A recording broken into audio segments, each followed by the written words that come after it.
శ్రీదేవి నవరాత్రుల ఉత్సవాలు కార్యక్రమంలో భాగంగా రంగంపేట స్థానిక జగనన్న కాలనీలో లక్ష్మీ గణపతి యూనియన్ కమిటీ అమ్మవారికి సామూహిక ప్రత్యేక పూజలు చేసి 200 మందికి మహాన్నదాన కార్యక్రమం ఏర్పాటు చేశారు.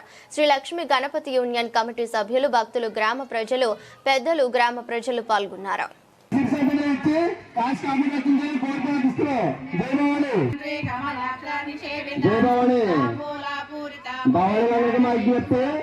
మీరు భోజనం చేసిన ప్లేట్లు చేస్తుంది కాబట్టి దూరంగా చూస్తుంది కోరి ప్రార్థిస్తున్నాం.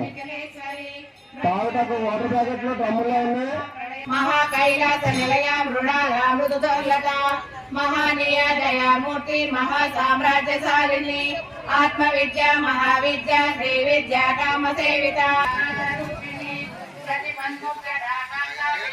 నిత్యబుద్ధ నిరవధ్య నిరంతర నిష్కారణ నిష్కలంక నిరుపాధి నిరీశ్వర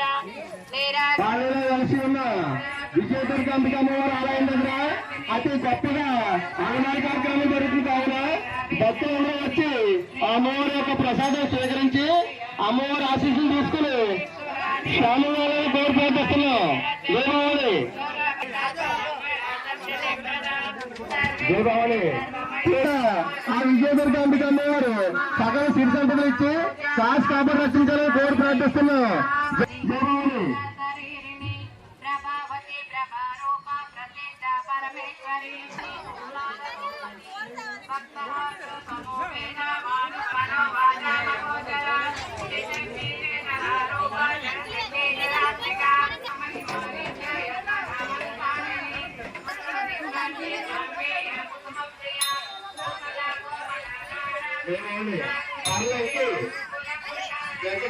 తూర్పుగోదావరి జిల్లా రంగంపేట మండల గ్రామంలో వైఎస్ఆర్ జగనన్న కాలనీలో నిలబెట్టి ఉన్న శ్రీ శ్రీ గణేశ కమిటీ వారి ఆధ్వర్యంలో విజయదుర్గ అమ్మవారు ఆలయం వద్ద గొప్పగా అన్నదాన కార్యక్రమం చేసి ఉన్న వారికి ఈరోజు ఈ యొక్క అమ్మవారిని నిలబెట్టిన కానించి ఈ 11 రోజులు నవరాత్రులు భక్తి శ్రద్ధలతో అందరూ పెద్దలతో కమిటీ వారి యొక్క ఆధ్వర్యంలో గొప్పగా ఘనంగా జరిగించడానికి సిద్ధపడి కమిటీ వారు అందరూ ముందుకొచ్చి ఉన్నారు. కమిటీ వారే కాకుండా కాలనీ పెద్దలు చిన్నలు అందరూ సహకరించి ఉన్నారు. గ్రామ పెద్దలు కూడా సహకరించి ఉన్నారు. వారందరికీ కూడా ధన్యవాదాలు తెలుపుతున్నాం. జై